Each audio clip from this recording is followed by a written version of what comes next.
Onision is like a man washing his face in blood. He thinks he's making his face clean. He thinks he's presenting himself as like more respectable and more trustworthy when he's making himself look more guilty. You were involved with this girl from age 16 to 18. Think about the devastating long-term consequences for her. And you shouldn't have to think too hard, Big O, because when you reflect on your own life, you've had 2-week love affairs that had a devastating emotional impact for you also. With every possible trigger warning having been stated, I do not think the purpose of commentary on Onision can possibly be condemnation. I think we have to come here on YouTube from around the world to try to learn something from his example, to try to learn something that we're going to apply to our own lives, to our own moral reasoning. If we're not reflecting on this and doing something a little bit more meaningful than just condemning the guy, well, I just say that condemnation passed the point of diminishing returns several years ago. I commented to a friend, sometimes BDSM is a smokescreen for darker aspects of your personal life.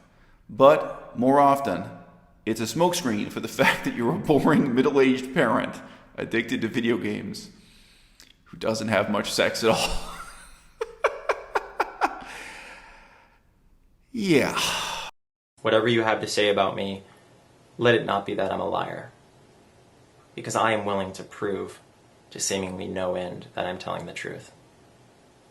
It's one of the things in this world that I hold most sacred. And one of the most disturbing things that she said to me is, we just had hate sex, because at one point it was aggressive.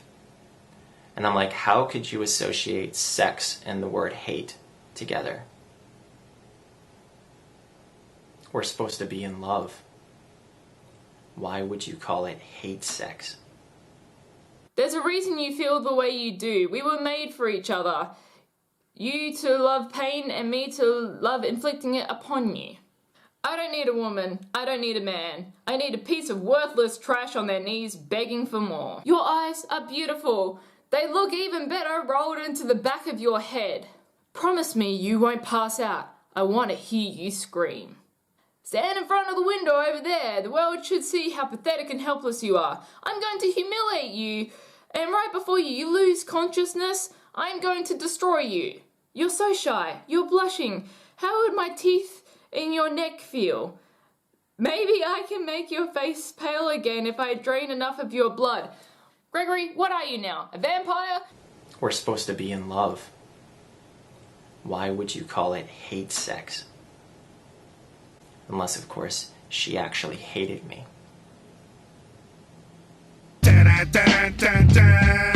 I'm really big on this concept of treating people as innocent until they're proven guilty. However, in Onision's case, we are almost never dealing with unsubstantiated allegations, because at every stage of his career, he has come forward to substantiate the allegations himself, even when he is in the course of boasting about his own moral superiority, even when he's boasting about his own purity, so to speak.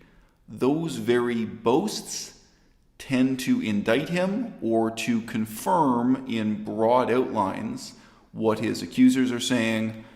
Let's not even use the word accusers, what his ex-girlfriends are complaining about. Not too long ago, I had a poll on my Twitter account, spun off from a discussion here on YouTube, you may or may not remember this, asking for suggestions for a new term, meaning a grandiose claim that ends up making the speaker seem pathetic, even in the act of boasting, or a boast that unintentionally condemns the speaker, showing him to be pathetic in his conceit, making him seem foolish by taking pride in the same act. Yeah, I thought Wretchboast would be the winner, but as you can see, it was Fumble Brag that won by a landslide. I also have some fondness for Ignomibrag. I know that would never take off, it's just too hard to say. Wretchboast, you can lean into that. Whereas Ignomibrag looks good on paper, but not so great for saying it out loud. I guess my German audience went for option 3 there. We had a couple other good suggestions. Yeah, but Onision is one of these guys where the presumption of innocence is meaningless. His manner of boasting about his sex life, and even his manner of condemning his ex-girlfriends, his manner of pointing the finger back at his accusers and claiming that they're terrible people, it serves to indict and humiliate and embarrass him to a mind-blowing extent. I know people who go through rape are far worse off than I am. But I laid down thinking I was with one person, and I got up realizing who I was really with. And I felt extremely violated.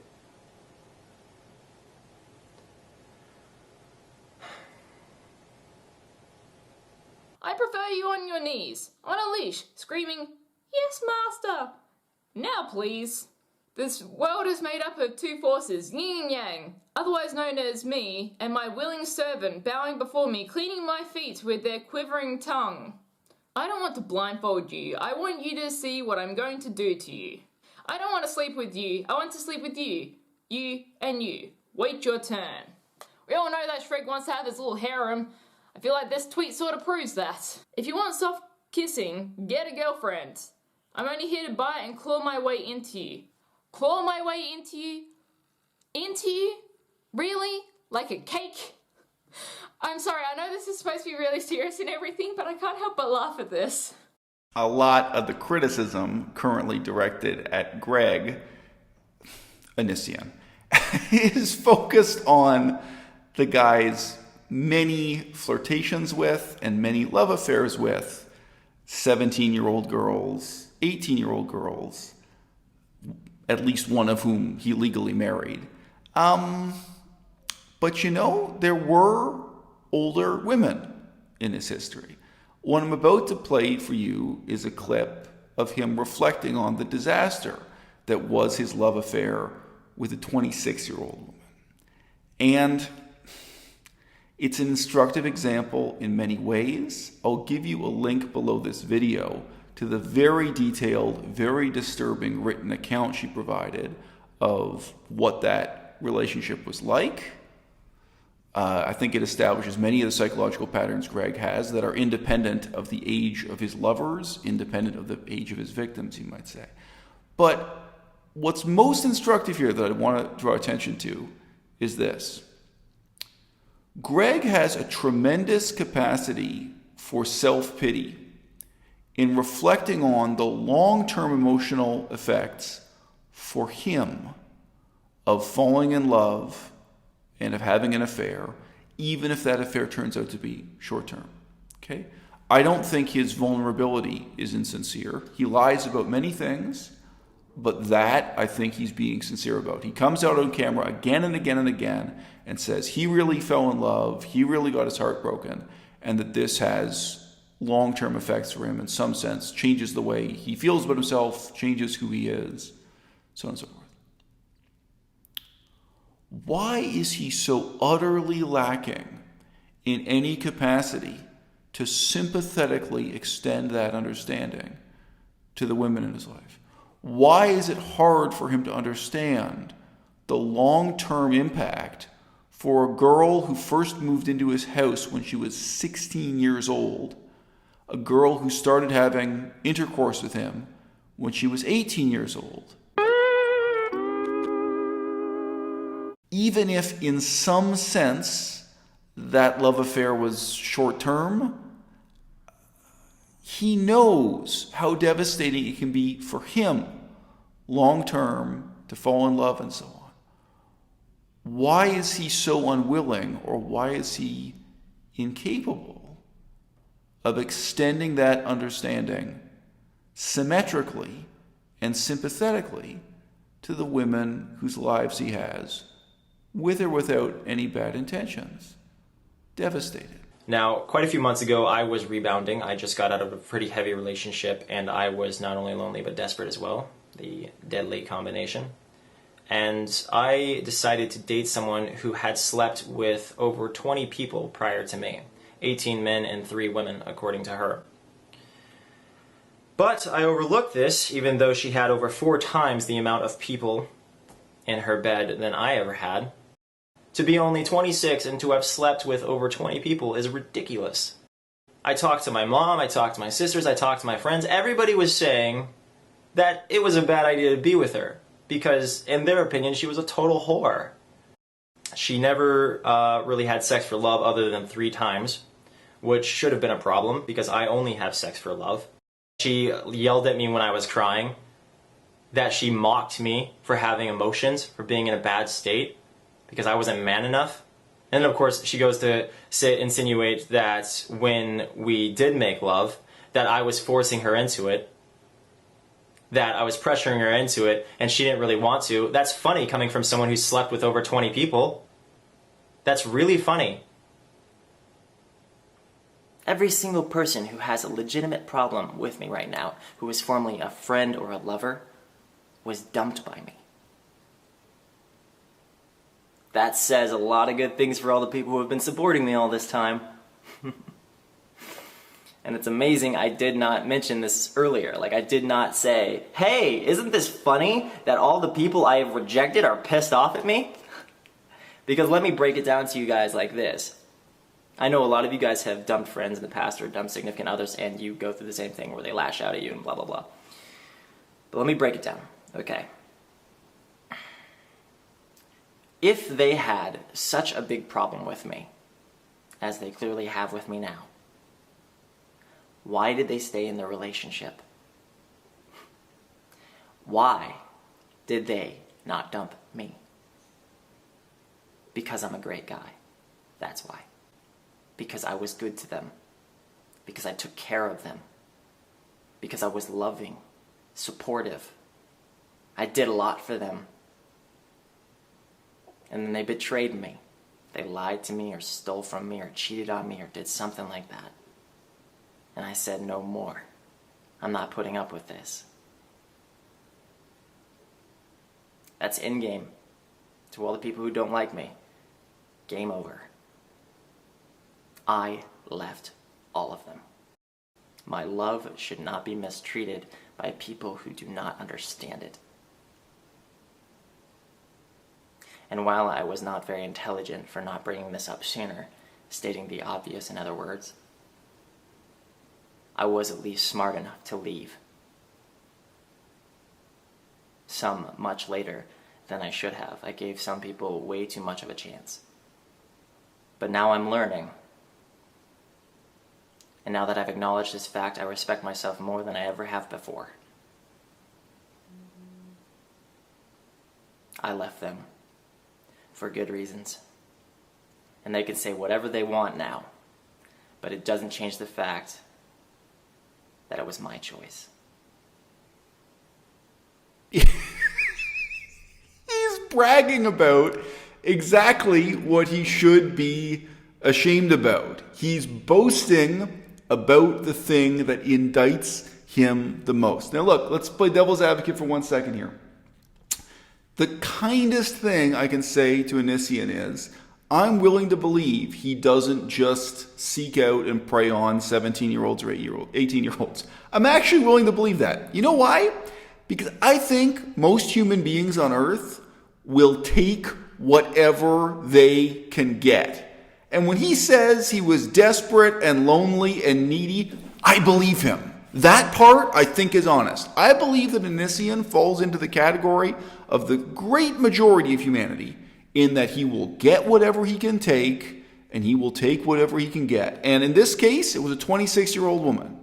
And in another case, it was a 17-year-old woman, and so on and so forth. And yeah, there are other things that come into it, like he's incredibly immature, and he spends all of his time playing video games, so he kind of tends to romance people who are incredibly immature and play video games. There are other factors like, you know, when you're dating women in their 30s, pretty much everyone worth taking has already been taken. I'm 40 years old. If I broke up with my current girlfriend, I'd probably be dating women much younger than myself, because it's very, very difficult to find someone who is available, who's 40 years old. And unless you actually want to be a homewrecker, like unless you want to seduce someone and break up the marriage they've already got, which, I'm not into, your options are limited. So yeah, if you're single and you're over 40, you end up dating people significantly younger than 40 because that's who there is to be dated. But. Onision is like a man washing his face in blood. He thinks he's making his face clean. He thinks he's presenting himself as like more respectable and more trustworthy when he's making himself look more guilty. Onision, whatever the circumstances were that led you to get into bed with this girl at 18 years old, and as far as I know, everything he did was legal. Immoral, but legal. The morality is worth talking about. The ethics are worth talking about. The most damnable thing of all is you slept with her for 2 weeks behind your wife's back with your wife's disapproval. That's been affirmed by all sides. There are screenshots between Onision and Kai. You did this shameful thing for 2 weeks and then you kicked the girl out. Okay? You were involved with this girl from age 16 to 18. Think about the devastating long-term consequences for her. And you shouldn't have to think too hard, Big O, because when you reflect on your own life, you've had 2-week love affairs that had a devastating emotional impact for you also. That's how love is. I think we're evolved to form these deep connections and these deep bonds that are ultimately about pregnancy and child rearing and forming a tribe and having that kind of trust and mutual reliance that'll last a lifetime.